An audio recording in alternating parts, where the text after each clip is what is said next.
Olá, muito boa tarde, seja muito bem-vindo a mais um BMC Talks, o nosso programa semanal aqui de entrevistas com os maiores profissionais de investimentos do país. E hoje o programa está muito especial, que a gente está trazendo aqui uma das maiores referências em investimentos, né, no país e análise fundamentalista, gestão, experiência aqui no mercado brasileiro, que é a Elo Cruz, né, uma das maiores referências do país. Inclusive, a gente vai conversar muito sobre isso, né? Que ela está fazendo aí uma grande novidade, tornando-se realmente o clube, para quem conhece o clube da Stoxos, tornando-se também um fundo, né, de investimentos disponível, acesso para todos. A gente vai bater um papo sobre estratégia, investimentos, mas conhecer também como que pensa, como que toma atitude, como que é o dia a dia realmente de um gestor de um fundo de investimentos. Então, Elo, seja muito bem-vinda, muito obrigado pela participação. Obrigada, Marco. É muita alegria estar aqui, agora presencial, né? Pela primeira vez. A gente te convida muito à distância, né? Muito obrigado, seja bem-vindo. A casa está sempre aberta. E, de novo, parabéns. Antes de começar, né, parabéns pelo clube e agora, né, o fundo Stoxos. Eu acho que, primeira coisa, antes de falar do clube, antes de falar do fundo, eu queria que a gente falasse sobre a Elo, né? Quem que é a Elo, né? E muita gente fala assim, pô, como é que chega lá, como é que faz para chegar lá? Enfim, todas essas dúvidas, o que precisa de skills, de habilidades, enfim, como é que é seu dia a dia? Falar um pouco sobre o profissional também que está, a gente fala muito de empresa, né? Mas o profissional que está atrás da cota, né, do fundo, né? Quem que é a Elo um pouco? Legal, obrigada. Antes até de começar a falar sobre mim, eu queria parabenizar, né? Eu conheço o Marco analista, agora estou conhecendo o Marco empresário. Então, parabéns e sucesso aqui para vocês. Eu desejo que vocês vão muito longe, assim, com certeza vocês fazem parte desse desenvolvimento do mercado de capitais. Então, quem é a Elo? A Elo é uma analista nerd com aí uns 15 anos de experiência no mercado. Eu comecei como analista, eu comecei a minha carreira como consultora de estratégia e aí eu trabalhei como analista e eventualmente gestora de alguns fundos, de algumas casas. Eu cheguei a trabalhar, por exemplo, no JP Morgan, no Itaú, em algumas casas menores. E sempre fazendo análise fundamentalista e todas as vezes em que eu pude operar na física, eu sempre investi em miquinhos, coisas que todo mundo odeia, aquele que eles chamam de control investing raiz, né? Que é o cara que olha e fala assim, vou comprar, quando todo mundo desgosta de uma coisa, então quando eu vejo aquela queda de 50%, aí eu olho, hoje eu estava até olhando uma coisa nova que, enfim, só namorando, que você vira e fala assim, não, agora parece que começa a ficar legal. E eu sempre fiz isso e quando, em 2013, eu tive meu primeiro filho, eu sempre achei que a maternidade para mim ia ser uma coisa tanto faz, assim, o marido queria muito, faz parte. Eu lembro que quando eu estava procurando escolinha para ele, eu procurava aquelas que ficavam das 7 da manhã às 8 da noite para ter certeza de que isso não ia atrapalhar minha carreira. Mas veio a maternidade e ele nasceu e assim, e é muito diferente. E eu olhei e falei, esquece tudo que eu pensava antes, é isso que eu gosto, é disso que eu quero fazer. Uhum. Eu parei de trabalhar e eu virei e falei assim, então vou fazer o quê? Eu vou pegar o meu dinheiro, coloco num clube de investimentos, então a partir de um certo volume de dinheiro passa a fazer sentido você ter uma estrutura. Um clube de investimentos é mais ou menos como um fundo um pouco menor, então um pouco mais barato, um pouco mais simples. Coloco num clube de investimentos, por um lado, eu não preciso mais me preocupar com DARF, que é uma coisa bem trabalhosa. Por outro lado, eu acabo conseguindo, de certo modo, ter uma cota. E aí, tendo uma cota, você consegue ter um histórico. Isso era 2013. Você abriu o clube junto ali com o nascimento do primeiro filho? Isso era 2014, assim, foi exatamente 27 de fevereiro de 2014. Vai fazer 7 anos semana que vem. E a ideia foi justamente essa, você virar e falar assim, não, eu quero que esse clube seja do meu dinheiro. Se der muito certo, eventualmente eu fico nisso mesmo e curto aí as crianças, a família, a vida e posso fazer outra coisa. Se não der certo, quando o meu mais novo, porque aí eu curti, então era para ter só um, eu falei, não, vai ter mais. Hoje são 3. E eu virei e falei assim, quando o meu mais novo tiver uns 3 anos, eu volto para o mercado, procuro emprego. Assim, eu me considero uma boa analista, então, assim, muita gente, inclusive, quando eu comecei a trabalhar, enfim, a me envolver nas redes sociais, eu conto como isso começou a virar e falar assim, não, Elo, vem trabalhar aqui, vem. Eu falei, então, essa era a proposta. E sim. eu comecei a investir no clube, no começo eu perdi, então em 2015 eu perdi muito dinheiro, eu cheguei a ver a cota dividir por 2, Aí eu virei e falei assim, ok, né? Tem alguma coisa que não está funcionando aqui. A cota dividida por 2 não é legal, tá? Depois aconteceu de novo agora em 2020. Mas eu virei e falei, então tá bom, tem alguma coisa errada. E nesse primeiro período, o que eu tinha feito? Eu tinha feito tudo sobre gestão que tinham me ensinado. E o que tem que fazer? O que um gestor faz? Um gestor tem que olhar, tem que se preocupar com o benchmark, tem que não sei o que. E aí eu virei e falei assim, ok. E quando caiu tudo, eu virei e falei assim, esquece.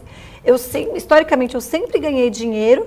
Então, se isso daqui não está funcionando, então eu vou voltar a fazer o que eu fazia ou desistir. Sim. E aí foi isso que eu desmontei a carteira, fiz stop loss, assim, eu tinha PDG, eu tinha login, eu fiz stop loss de login no equivalente a R$3 hoje. E o papel tá 15. Hoje é uma empresa completamente diferente, mas... E que eu voltei a ter, tá? E PDG não dá mais. E é engraçado esse processo também, porque tem alguns cases assim que, pelo menos eu tenho muitos problemas, acho que é um viés comportamental, né? Você acaba pegando ali desgosto do papel, né? Acaba desistindo e é difícil voltar num papel que você já perdeu dinheiro, né? Também, né? Sim, login eu voltei, mas, por exemplo, PDG eu não voltaria. Tem um outro que eu perdi dinheiro em 2008, Tenda, que o pessoal agora deu uma escalada. Não, olha, não, gente, Tenda é para as outras pessoas, não é para mim. E aí foi isso, eu virei e falei assim, não, então eu vou voltar a fazer o que eu sempre fiz, que é comprar ações muito baratas, com potencial de dobrar, triplicar, em que os riscos já estejam todos precificados, todos os problemas estejam no preço, que o mercado odeia. E aí eu voltei a fazer isso, e aí isso foi no começo de 2016, mudei totalmente a forma de fazer e desde então, assim, eu tive uma performance super legal. O fundo vai fazer 10 anos, 7 anos agora e a cota é 10,5, dá uns 40% ao ano. Então foi isso, essa é a Elo e é isso que a Elo faz. Uma pergunta, esse movimento de certa forma é bem recente, né? A mudança e a virada de chave para fundo, né? Mas a primeira pergunta, quando você tinha clube, era só recursos próprios ou tinha, sei lá, família, alguns amigos? E segundo, como é que você acha, não sei se dá tempo, né, para responder, até pela experiência passada, que agora também começa a envolver recursos de terceiros, né? Será que a gestão continua a mesma ou tem essa responsabilidade? Como é que muda realmente essa mudança essa promoção, vamos dizer assim, né? Era praticamente só família, recursos próprios e uma coisa ou outra de amigos. Mas no começo a ideia era começar a ir captando, então eu captei lá os primeiros amigos e aí veio a queda. E aí eu virei e falei assim, não sei, vou pensar direitinho. E aí depois de um tempo eu passei também a não querer. Porque eu falei, o clube não pode ser gestor e cotista ao mesmo tempo. Então, cobrar e ser cotista. Sim. E como eu era cotista, meu marido é cotista, as crianças, eu virei e falei assim, então, eu acabei optando por não receber mais capital. Então, como é que muda, tá? Hoje você tem um capital de terceiros já relevante e eu olho e, sinceramente, não mudou nada. Porque até quando as pessoas me perguntam sobre o fundo, eu olho e falo, o fundo, na verdade, é o meu dinheiro e eu te dou o direito, sob uma remuneração, de estar junto com o meu dinheiro. Então, conceitualmente, não mudou nada. Obviamente que a emoção muda um pouco. Então, perder dinheiro é bem mais triste e ganhar dinheiro é bem mais alegre. Então, quando a cota bate all time high, ela bateu... Você divide com mais gente, né? Você sabe que todos os seus cotistas estão ganhando dinheiro. E agora já tem... Eu estou até perdendo o número, mas já tem mais de 200 cotistas. Então, é uma alegria que você sabe que está compartilhando. Então, vamos falar mais um pouco desse processo agora, né? Recentemente, né? Como é que foi esse processo? Assim, tem um processo também burocrático, né? De transformar, de abrir um fundo no Brasil, enfim, acho que em qualquer lugar do mundo. Mas também você fala onde é que está disponível, enfim, quem quiser procurar, como é que faz. Fala um pouco também desse processo. Mas também acho que é um fundo bastante acessível também, né, em termos de ticket inicial, enfim. Fala um pouco mais disso e depois a gente começa a falar um pouco também de pensamento, mais de estratégia do clube, do fundo em si, né? Legal. Eu quis fazer um fundo de nicho, assim. Então é um fundo pequeno, ele tem bastante vol, não é um fundo que eu recomendo para as pessoas olharem e falarem assim, não, vou colocar todo o meu capital de bolsa. Eu sempre falo assim, no máximo 1/3, 1/4 do seu capital de bolsa, porque vai ter mais volatilidade, tá? Então, tipicamente, quando a bolsa sobe, ele sobe mais, quando a bolsa cai, ele cai mais. E na média, ele, assim, acaba, se tudo der certo, ele vai subir mais do que a bolsa a médio e longo prazo. Mas eu olhei e falei, pelo meu perfil, pelo perfil de stock picking que eu faço, é muito difícil. Assim, dos lugares que eu trabalhei, sempre as pessoas falavam assim, discordavam muito de mim. Então, eu optei por fazer um negócio pequeno. Então, o fundo é pequeno e eu não queria lidar com burocracia. Eu não tenho perfil para lidar com burocracia. Eu não gosto de lidar com burocracia. Então, eu fiz uma parceria com a Orama. Então, eles montaram uma incubadora que não é só para mim, mas que o meu fundo é o primeiro. Eles montaram uma incubadora e eles fazem tudo. Então, como é que funciona a burocracia? Eu não tenho a menor ideia. Eu fui lá e falei assim, vocês montem tudo. Em algum momento, eles só me deram um questionário para preencher, tipo taxa de administração, benchmark, processo de investimentos, o nome do fundo e o resto eu não tenho a menor ideia, eu sei que uma hora estava pronto. Então, o fundo, você perguntou onde ele está. O fundo hoje está disponível só na Orama. O fundo ele é um fundo pequeno, então a proposta dele é justamente, eu estava super feliz em ter um fundo só com o meu capital, então eu acabei olhando e falando assim, então eu vou olhar o fundo com essa característica. Então eu olhei e falei, ok, para fazer o que eu faço com o meu dinheiro, quanto que eu conseguiria colocar de capital sem ter que mudar de estratégia, ter que deixar de investir no tipo de ação que eu invisto. Então a conta, eu concluí que é alguma coisa entre 500 e 600 milhões de reais. Assim, não é um fundo grande, tá? Hoje os fundos de ações têm 2, 3, 5, 10 bilhões.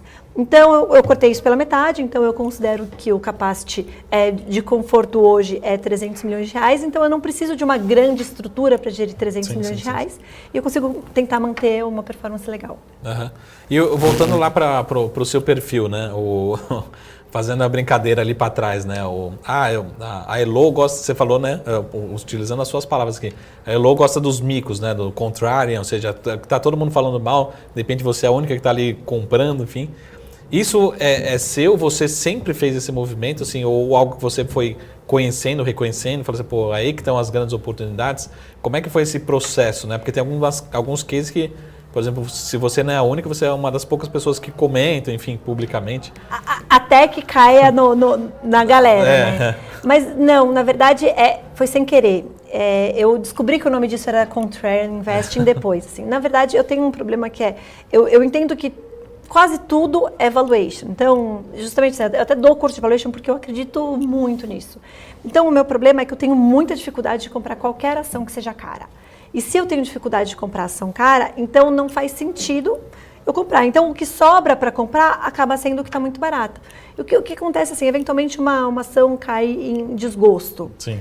Então, Petrobras lá em 2016, eu nem comprei lá, porque foi naquela época que eu estava perdendo muito dinheiro. Então, é mais difícil você comprar um negócio que corre o risco de quebrar. Hoje eu tenho, assim, na minha carteira algumas coisas que, enfim, as que não estão correndo risco de quebrar agora, elas estavam correndo 6 meses atrás.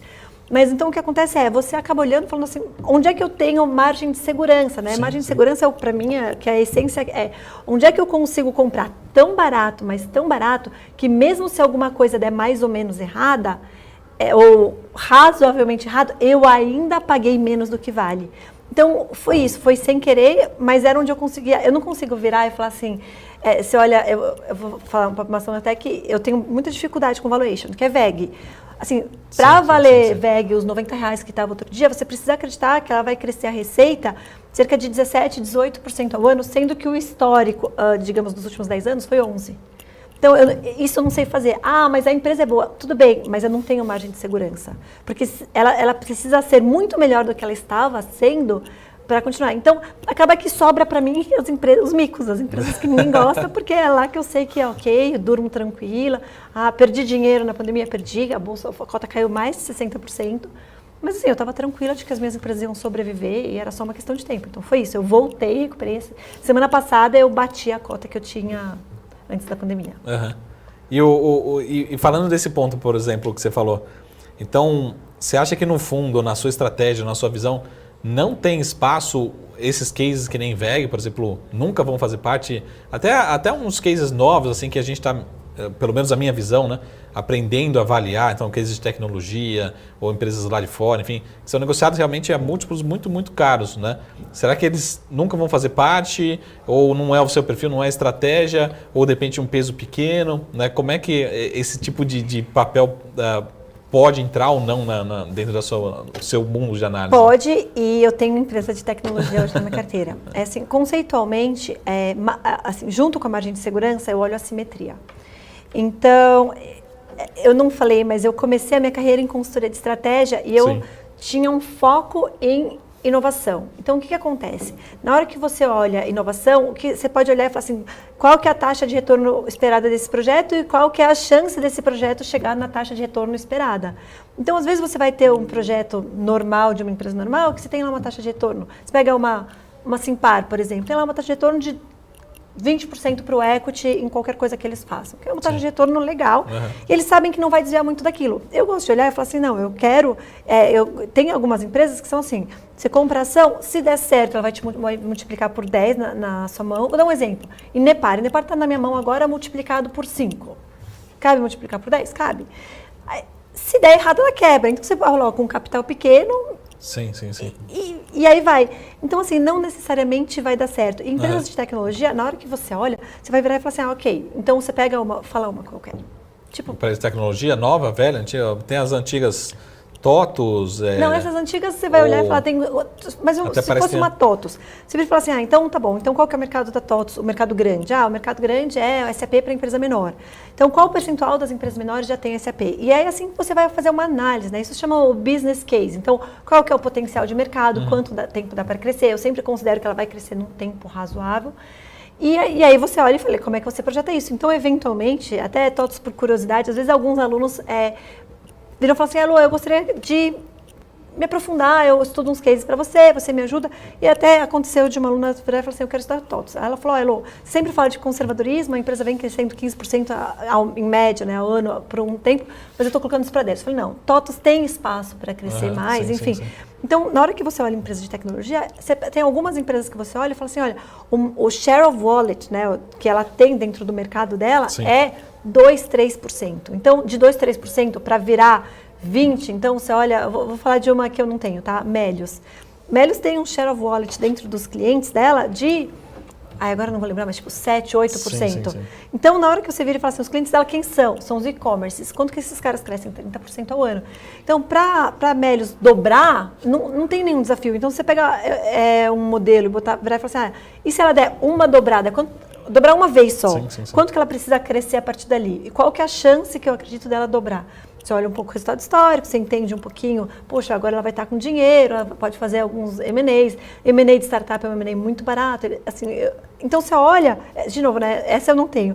Mas aí você olha e fala assim, tem potencial. Então não quer dizer que eu não entre em tecnologia. Sim. Mas quando você olha múltiplo, você perguntou de múltiplo, assim, eu acho que friamente, talvez uns 50%, no máximo, uns 50% da Bolsa Brasileira cabe olhar múltiplo.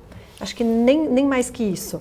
Então, em todo o resto é onde eu gosto de jogar, é onde você precisa de um DCF, você precisa de alguma subjetividade, e aí é aí que o mercado não é tão fácil de olhar, e é aí que geralmente estão as maiores assimetrias. A gente estava falando aqui no começo, aqui nos bastidores, né?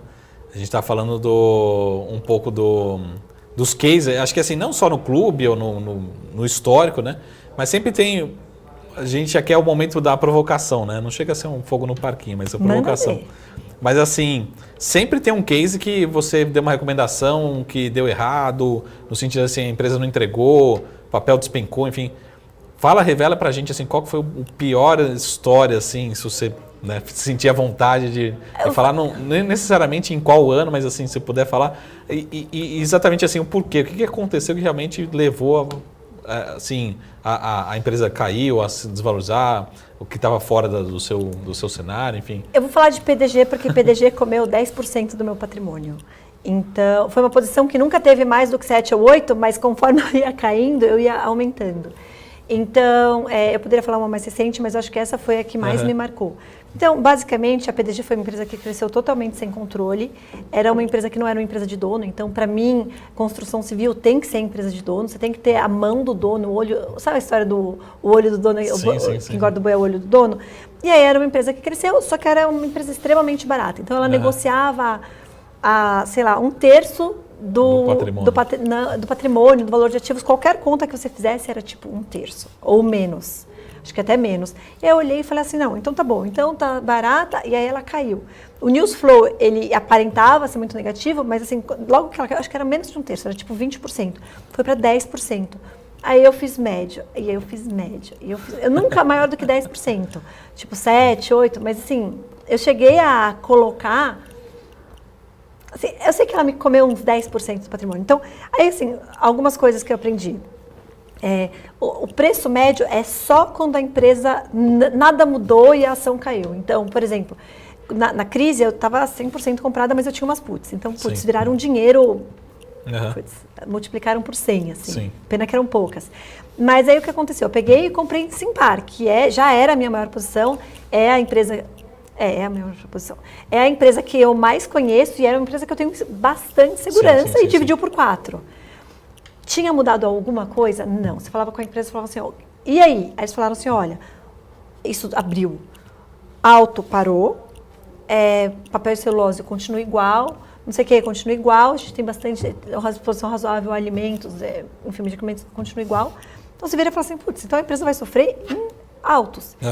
E no final das contas, assim, e aí o que eu olhava, e a minha percepção era a seguinte, com uma pandemia, se tem uma coisa que eu não quero, é pegar Uber. Eu voltei a pegar Uber, sei lá, 2 meses atrás.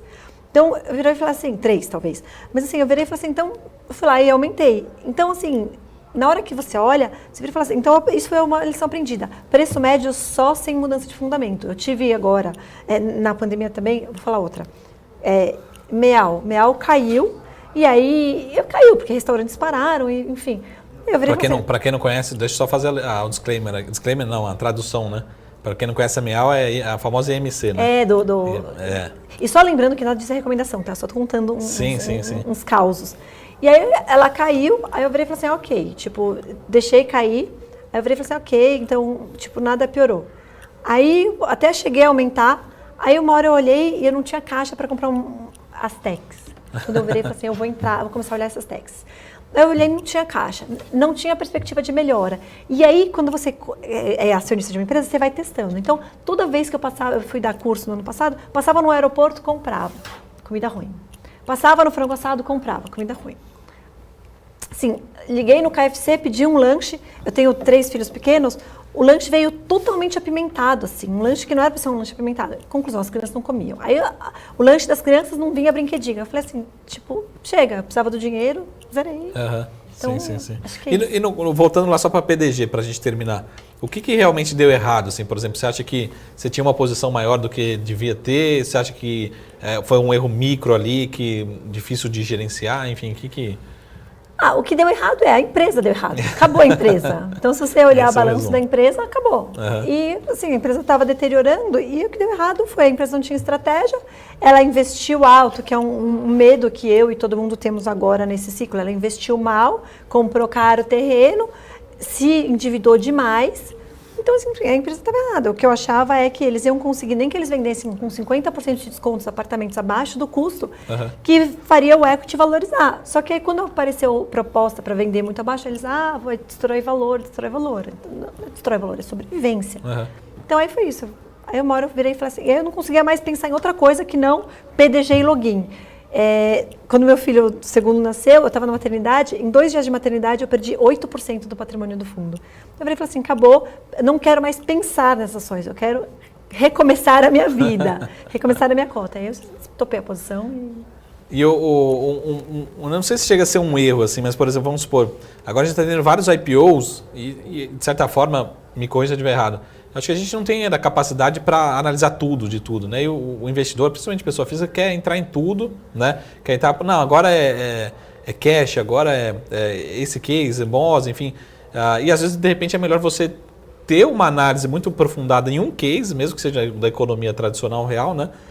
Do que querer também participar de tudo, né? Você acha que o investidor também, principalmente pessoa física, não erra muito assim de querer estar em tudo que é da moda ao mesmo tempo e querer acertar em tudo, né? E às vezes acaba maximizando o erro, né? Nesses movimentos, né? Todo ciclo grande de IPO, como é o que a gente está vivendo agora, você entra numa fase de flipper. Então, o que acontece? O cara olha e fala assim, começa a ter os IPOs que dobram em 2 meses. Sim. Aí o cara vira e fala assim, o negócio é comprar IPO. Então, o cara tem dinheiro para comprar um. Aí ele põe o dinheiro todo naquele, tenta ganhar 20% no dia, aí ele flipa, vende para entrar no IPO do dia seguinte, que ele até já sabe qual é a alocação. E aí você... Então, assim, o que aconteceu agora é você teve a Mosaico, que começou a ficar super hot, aí os IPOs começaram a ficar super hot, aí você teve o IPO da Mosaico, que subiu 90% no dia. Só que é no giro, assim. Então, o que aconteceu?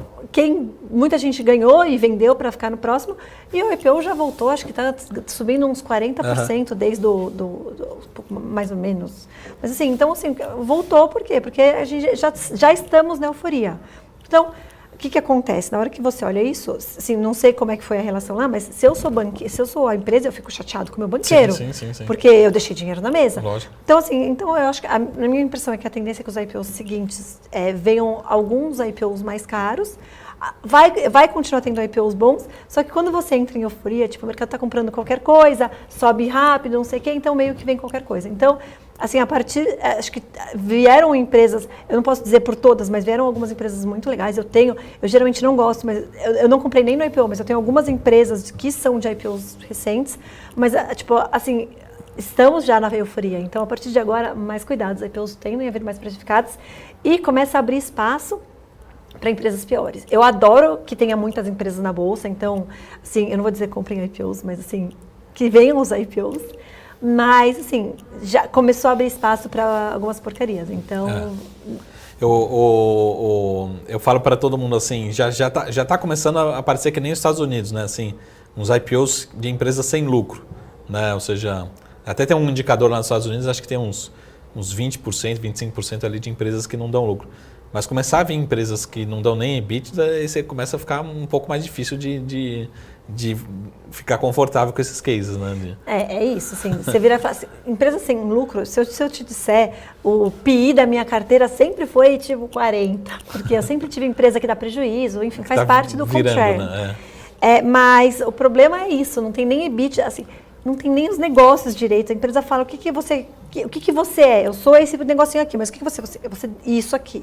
Você fala, veja bem, assim, tem muitas coisas que você vai precisar, tem muitas etapas que você vai precisar passar que me parecem bem difíceis. Ainda não chegamos na fase dos IPOs de PowerPoint, né? Então, o pessoal fala mal do período lá do Eike Batista, mas esquece também muito rápido, né, dos IPOs Teve uma única empresa de PowerPoint que sobreviveu.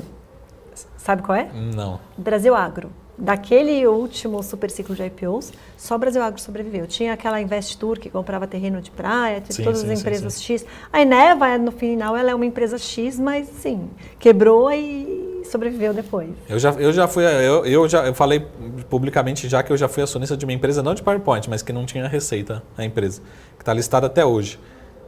Mas já faz muito tempo que eu parei de acompanhar assim, próximo, né?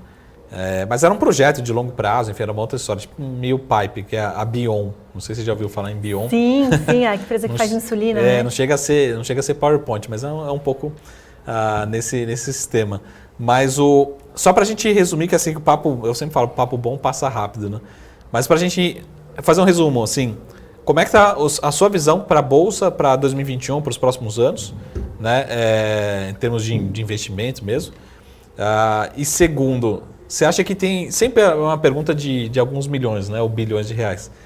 Tem algum setor que você fala assim, pô, esse setor é o setor de 2021? Sempre muitos jornalistas costumam fazer essas matérias, né? Pô, esse aqui é o setor de 2021. Você acha que tem isso ou muito mais bottom-up, no sentido de escolher o stock picking ali? Tá, vamos lá. A minha visão para a Bolsa, em termos de número, eu nunca sei, porque eu sempre tento olhar, eu sempre olho por empresa. Então, eu vejo e falo assim, para a Bolsa andar, os bancos têm que andar. Eu não sou muito bullish bancos. Então, a Vale tem que andar, porque Sim. A Vale já andou bastante, o minério já está em $200. A Petro tem que andar. E aí o resto são aquelas empresas que ou elas estão já caríssimas, ou elas estão, tipo, ninguém gosta, que é tipo Ambev, Cielo. Então, a Bolsa não tem a menor ideia de para onde vai e assim, só faz diferença para o benchmark. Então, se não for para lugar nenhum, para mim tá ótimo. Stock picking é uma coisa que eu adoro fazer, então eu sempre olho qual empresa, enfim. Eu tenho muito conforto, eu gosto muito do setor de logística. Então, logística e bens de capital. Por quê? Porque é mais difícil do setor ser, não sei se existe a palavra em português, mas disruptado, né? Então, de repente acontecer qualquer coisa que muda totalmente a dinâmica do setor. Que é o que está acontecendo hoje em bancos, por exemplo. Então, ou no comércio, no varejo. Então, logística e bens de capital não tem, né? O motor vai continuar sendo motor, o lençol vai continuar sendo lençol. Então, eu acabo gostando muito desses dois setores, o que não quer dizer que eu não tenha outras coisas. Então, sim. Eu acabo olhando esses e eu acho que assim, logística é 10% do PIB do país, tem muito espaço para fazer. e politicamente existe um interesse em fazer. Então eu tenho várias empresas que de alguma maneira são ligadas à logística e assim, enquanto elas estiverem baratas eu estou confortável, que nem você falou, né? O pessoal olhando muitas empresas. Eu falo, eu não preciso olhar muitas empresas para ganhar dinheiro de longo prazo. Eu preciso encontrar 2, 3 empresas legais por ano. Sim. Que me deem uma andada boa e ter empresas, eu sempre tento olhar empresas que se eu carregar 10 anos eu vou ganhar 20, 30% ao ano. Então, eventualmente, quando eu olhar o retorno esperado for menos, eu vendo. Mas então é isso. Então, eu acho que esses setores são sempre setores que eu gosto, apesar do pessoal falando, super ciclo de commodities. Não é onde eu estou mais posicionada. Então, vamos lá. Só para a gente terminar aqui com a cereja em cima do bolo, né? Você já falou, mas se você quiser falar também de outro case também. Mas qual que seria, então, vamos pegar aqui o case da Elo para os próximos 5 anos, né? Você já falou um deles, né? Mas para a gente também, todo mundo que ficou aqui até o final, quem que seria um case ou um setor, ou que você está analisando, você da posição, acho que isso não precisa nem dar esse disclaimer. Assim, mas quem vamos lá. Assim, difícil eu conseguir me separar de Simpar. Eu acho que, assim, eu já falei, então eu posso falar Então já vou fazer uma provocação de Simpar. Por que Simpar e não as partes, né?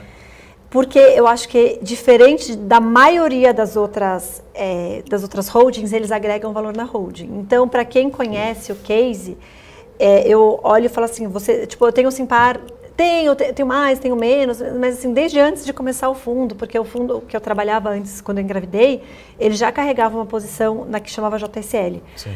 Mas eles geram muito valor dentro da empresa. Então, antigamente ela era a JSL e uma empresa de caminhão que hoje é a própria JSL. Uhum. Aí eles viraram e falaram assim, a gente tem 2 negócios dentro do caminhão, que é a Vamos e a logística. Compraram uma empresa por, se não me engano, 65 milhões de reais, que é a Movida, que hoje vale acho que uns 5 bi. Então, assim, a taxa de retorno da JSL, né, do grupo, da Simpar, em Movida, da última vez que eu analisei, era, sei lá, 28%, alguma coisa assim. Então, eles geram valor. Aí foi lá, criou a Vamos. Então, por exemplo, se você virar assim, Elo, eu gosto, mas eu não tenho esse mesmo perfil de risco. Então, você tem a Vamos, que é uma empresa redonda, contratos de 5 anos, crescendo loucamente e principalmente com potencial de continuar crescendo por muito tempo. Por quê? Porque ela tem menos de 1% do market share de caminhão do Brasil. Então, eles criam valor dentro da holding. Então, eu carrego todas as empresas da holding. Sim. No momento em que eles conseguem... Vamos lá, vamos ser frios. Eles fizeram o IPO da Vamos, sim, fizeram uma secundária da Vamos. Dias depois, eles soltaram um fato relevante de que iam fazer um leilão para comprar a Simpar. Por quê? Porque a Vamos estava valendo 7,8 bi e a Simpar, que tem 80% da Vamos, 72% da JSL, 55% da Movida, a Simpar estava valendo 8 bi e pouco, 500 milhões de reais a mais. Então, é difícil olhar qualquer coisa hoje que me interesse mais do que isso. Mas você queria pedir mais um case, então eu vou falar. Mas só para a gente terminar em questão de Simpar, né? Se fosse, por exemplo, eu vou chutar aqui, não é também uma recomendação, mas assim, você acha que poderia ser um long short, por exemplo, assim, Simpar contra o resto dos outros ativos, ou não faz muito sentido?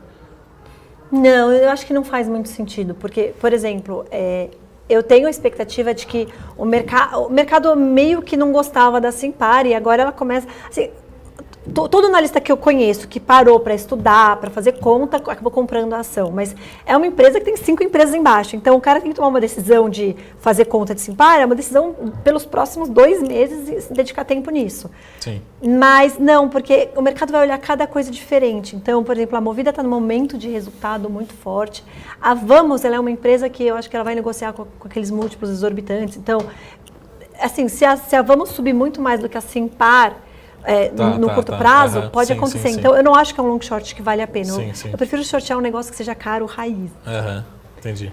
Mas então, só para terminar, que você ficou devendo, né? Você falou que ia falar de mais um último case para voltar sempre, né? Então, você falou vamos falar de mais um para a gente terminar aqui. Eu vou falar de Aeris. Inclusive, assim, só fazendo uma propaganda, eu fiz uma live com eles que ficou assim, aquela live que eu saí feliz, porque veio muita informação e, obviamente, eu dependo de qual empresa quer passar. Sim.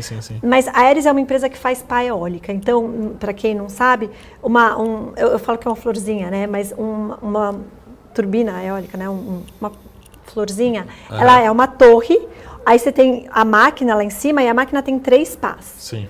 E as empresas que fazem, tem 5 empresas mais importantes, fora a China, né? A China é um mundo à parte. Mas tem 5 empresas mais importantes que fazem isso e elas começaram mais recentemente a terceirizar a pá. A pá, eu achava que ela era praticamente assim, você botava um molde, derretia lá uma coisa, como se faz um ovo de Páscoa, não sei se você já fez ovo de Páscoa, você pega o molde, joga um chocolate, sim. você põe um negócio por dentro, assim, que é para dar a forma de dentro, e pronto. E assim, e tem muita tecnologia envolvida, e principalmente assim, uma falha numa pá é um problema grande numa peça que é só 20% de importância no todo. Então, eles acabaram se desenvolvendo, eles têm tido uma aceitação super boa, está divulgado no mercado que eles estão negociando um contrato grande, de mais de 2 bilhões de reais, com a Siemens. Então, assim, é uma empresa, e eu acho que a energia eólica, pelo custo, pela sustentabilidade, assim, eu não sou uma pessoa ESG, mas eu sei que o mercado paga por isso.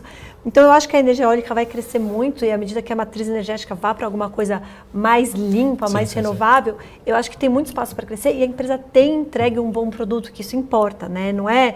Eu sou acionista da Unipar, a gente teve a Texis que dava um monte de problema e eles estão entregando um bom produto, eles têm uma localização boa, assim, é um negócio com mão de obra intensiva. Então, acho que tem muita coisa acontecendo no setor, tecnologia crescendo, relacionamento deles com a empresa. Então, mesmo que ela não tenha aquele múltiplo que eu gosto, eu gostava mais do múltiplo quando eu investi, acho que tem um potencial aí de crescer rápido, enfim, e muito ao longo dos próximos anos. E já curiosidade, assim, de múltiplo, o que seria, assim, para quem vou sair daqui e vou fazer uma avaliação de Aeris.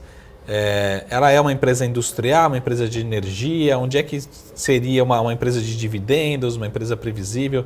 Qual que é a característica dela? Ela é uma empresa industrial, cujo tecnologia, o P&D extremo, assim, não é desenvolvido por ela, então ela recebe o molde e que faz uma terceirização para empresas que não estão conseguindo produzir na mesma qualidade que ela. Sim, então ela é uma empresa industrial, mas que faz uma tecnologia absolutamente complexa, né, que é o compósito, são materiais compostos, né? Então são vários materiais dentro da mesma dentro do mesmo molde. Então, é uma empresa industrial num setor que cresce aceleradamente e que todas as grandes macropolíticas globais tendem a beneficiar esse setor. É isso que eu enxergo. E só para terminar, você falou do ESG. Será que, por exemplo, a questão ESG, em algum momento vão pagar um prêmio por esse tipo de empresa, tanto a Aeris como outras empresas? Ou esse prêmio já está embutido hoje na avaliação, enfim, já está sendo considerado? Assim, já que vamos falar de múltiplos, assim, acho que o múltiplo que eu mais gosto é o que eles chamam de Price Earnings Growth. Que seria o Price Earnings associado a crescimento. Assim, eu sempre falo para os alunos que é um múltiplo muito difícil. O famoso PEG. E eu sempre falo para os alunos que é um múltiplo muito difícil de analisar.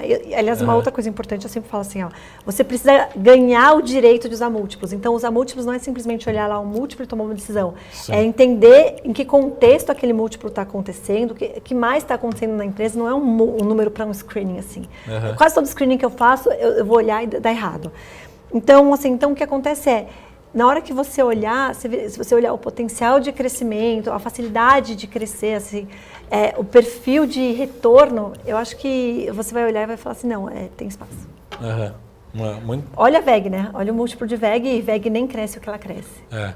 De repente, assim, eu não vou colocar palavras aqui, mas assim, de repente pode ser uma forma de comprar a VEG um pouco mais barato. Porque VEG é um dos drivers também de VEG é a própria questão eólica, né? Um dos, né? A VEG tem outros. Mas não sei, eu vou deixar aqui só uma dúvida no ar, né? De repente, colocar aqui na legenda, manchete de amanhã, né? Compre uma das formas de comprar VEG mais barato. Eu tenho o trade, né? Eu tenho o short e o long. Então, comprar VEG ou até mesmo ter a ponta long da VEG, né? Mas muito bom, Elo. Deixar espaço aqui para você deixar um recado final para todo mundo que quiser conhecer tanto a Stoxos como também o fundo e também suas redes sociais, enfim, como que te encontra, que talvez o Twitter, né, seja uma das melhores formas para acompanhar também. Também, né, eu digo assim, o lado bom, o lado ruim de ser cotista também, que a gente também acompanha, né, o trabalho no dia a dia. Quem é cotista também vai estar acompanhando, cobrando também, que acho que é natural também, enfim, participando. Eu acho que isso é muito bacana. Então deixa seus contatos, né, e o recado final aí para todo mundo. E também a gente já deixa aqui o convite para voltar mais vezes, né? Vamos ver a hora que bater, a gente já deixa o convite assim, a hora que bater a cota, não sei se essa palavra é certa, quando o clube, o fundo dobrar de tamanho, né, de retorno, a gente já deixa marcado. Combinado. Quem sabe outubro? Já vou colocar uma data aqui, fazer um bolão. Mas, então, eu sou Elo Cruz, vocês me encontram no Twitter como Elo Cruz, com H, no Instagram como Elo Stoxos, mas se você colocar no Google Stoxos, tudo que não aparecer em grego sou eu. Então, no Brasil, Stoxos só temos eu com X, tá? STOXOS. Então, tem um canal do YouTube também, que basicamente eu converso com gestores focado em processos de investimento. Assim, eu tenho, acho que eu venho não falando, mas eu venho todo de uma questão educacional. Assim, acho que minha paixão é educar.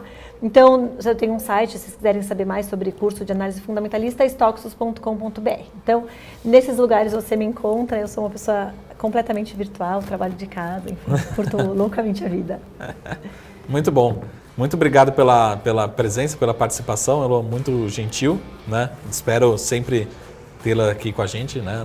Aqui presencialmente, virtualmente, enfim, todos os dias aqui, tanto no BMC Talks, na BMC News. E a gente vai estar cada vez mais próximo, né? Também acompanhando, discutindo case, ideias. Acho que quanto mais informação, melhor para o investidor, né? A gente tem um longo caminho para percorrer. E eu brinco para todo mundo assim, a gente não precisa concordar também 100% com a opinião, né, de analistas, gestores, enfim. Eu acho que quanto mais opinião a gente tiver, principalmente opiniões diferentes mesmo, acho que a gente enriquece, né? A gente toma uma decisão melhor, mais confortável. É muito bom a gente esse bate-papo. Obrigado de novo. Eu que agradeço. Obrigado, pessoal. Um ótimo final de semana. Esse foi o BMC Talks muito especial aqui com a Elo Cruz, gestora agora do fundo Stoxos, disponível para todo mundo, para quem quiser conhecer mais. Um ótimo final de semana. A gente se vê no próximo BMC Talks toda sexta-feira aqui na BMC News. Até mais. Tchau.